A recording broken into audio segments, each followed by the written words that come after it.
TubeTalk. Thanks, Doug. Welcome back to you too. A little bit of a surprise one that we're doing this week. Yep. We just thought we should, even though I'm post-surgery, just kind of think, it's important to do one and talk about a few important things happening. Yeah, it's true. The first one being the Tissel's Horses and Training Sale. Yeah, so this is the sale. It starts next week that we have had enormous success from.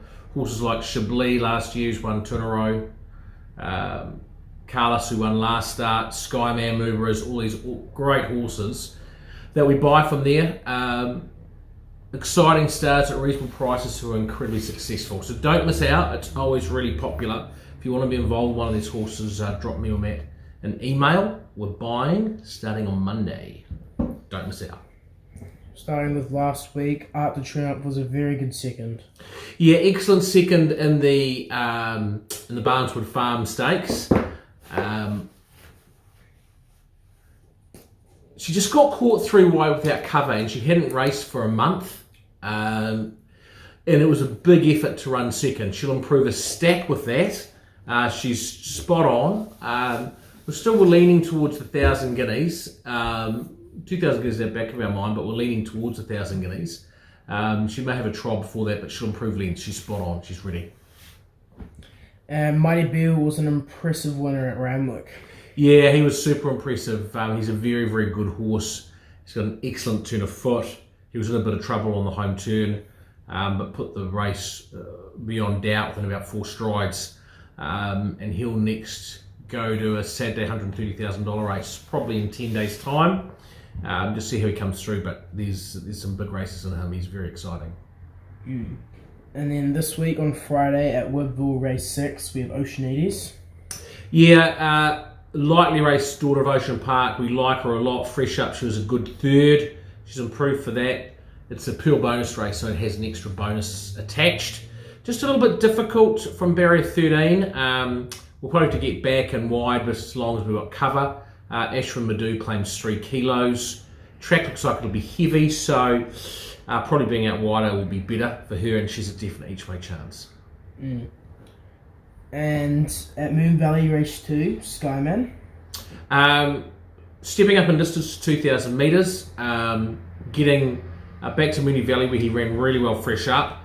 Last start, he off a slow speed, he just got too far back and made it very difficult for him. The favourite in the race will lead, so we might have to track a little bit closer than we normally would. But he can easily bounce back. Blinkers are going on. He's worked up really well.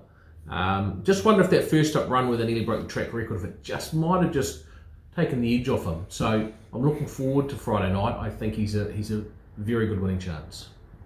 On Saturday at Rickerton Race 1 is Alicera. Excellent first up, second, and then second up just raced a bit flat, never got into the race. Has a nice barrier draw, we'll try and ride him a little bit handier. His work's been really good, his action's been good. And if he, Leah Hemi on board, and if he runs up to the way he's been working, he'll be right in it. Race 2 of Fragible. Fresh up, we were going to run it last week at Ashburnham. She drew barrier 417, so he scratched her. 1,400 metres holds no concerns, good barrier drawer. She should get a nice run in transit. She's a very good each way chance. She's going to win a few races this horse. And race 9 is Hasbro and Severine. Hasbro goes up in weight, carries a top weight of 60 kilos. Jacob Larry rides, but he's got a better barrier draw than last start. He normally runs on the speed, and so from that barrier, he'll be close to the speed, or if not leading, he'll be thereabouts. Continues to improve. His 2 runs have been excellent so far. 1,400 metres. He's just about ready to step up to a mile, I would say, but the 1,400 is fine. He's ready to run a really, really good race. He's a very, very good top 2, top 3 chance. Severine, sorry, Doug. She's drawn out a little bit, but really been really happy with her first 2 runs. This time in, even though on paper she's sort of been beaten a few lengths, they've both had a lot of merit. Another wide draw, she's had no luck. She'll get back a bit. but hopefully with cover, and she'll be running on. Her work continues to improve. She continues to get better. She's going to be peaking for her next run, 4th up, but I think she'll show more improvement on Saturday. Really happy with where she's at this point of her preparation. Then at Roundnook, race 6, we have Lord Ardmore and Chablis. Again, a double header. Yeah, Lord Ardmore, he was fresh up in Australia when he ran 5th first up over 1400. It was just a touch short for him, but he was doing his best work late. He's improved for that. He carries 58 kilos. He's got an awkward barrier draw, so I think we'll go back in the field and just relax.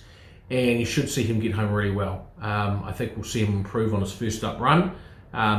He continues to work well. Looks good. He'll be better again when he gets over a little bit further, but he can run well. Chablis is flying. As we said, one of our UK imports. He's won his last 2 from 2. Holds track record now at Gosford. He's got a nice barrier drawer. Tommy Berry on board. Gets him with a good weight. He'll probably sit, I imagine, 4th, 5th, 6th, 7th, somewhere around there. Strong tempo will suit him, and he'll be hard to beat. He can win 3 in a row. And then finally on Monday at Te Rapa, race 3 is Rip 'em Up. Yeah, so Rip 'em Up, we weren't originally planning to run her here, but she had a very small setback, but's recovered from that. It's an open class 1500, so it's out of her grade. She's 5 kilos out of the handicap, but it's just a 9-horse field, and it's a nice stepping stone. She's got barrier 3. She can settle, relax, and I hope the track's not too wet. She doesn't want it out to a heavy track like it was last start. She wants it better than that. But with it being that way, she can be running on nicely, and while it's well short of her best, I think she'll be an outside place chance, and watch out for when she gets to 2,000 metres. She'll be a force. Moving on to the bit of the week, which is on Saturday at Moon Valley, race 9. The Cox Plates. Yeah, is Gold Trip running the Cox Plate? Yeah, a lot of people won't know this horse. A lot of people are backing Zaki, Very Elegant, the horses they know. Gold Trips is a very, very good horse. He may have only won 1 race, but he was 4th in the Arc de Triomphe last year, which for the Cox Plate is outstanding form. His form in his 2 runs this year have been excellent. The 2,000 metres should suit. There is a question mark going around Moonee Valley for the first time, but at $9.50, $10, he's way over the odds. He should be about $4 or $5, I think, going on his international form. I would say at the time that Zaki came out to Australia, if you had them both in the same race back then at that time, Gold Trip would probably be 3-1 and Zaki would be 40-1. So that's just tells you how far Zaki's come, but it tells you how good Gold Trip is. So for people that are doing their form and don't know where to place him, he's a very good horse, and I think you should back him each way at those odds. And that concludes Bit of the Week and concludes TubeTalk. It does, Douglas. And we'll see how the arm's feeling next week when we come back, if we do another one. And we'll have bought some horses from Tattersalls by then too. And the 2 great champions are together at the 800 metres turn, followed by Awesome Rock, and then Yankee Rose and Happy Clapper pull to the outside.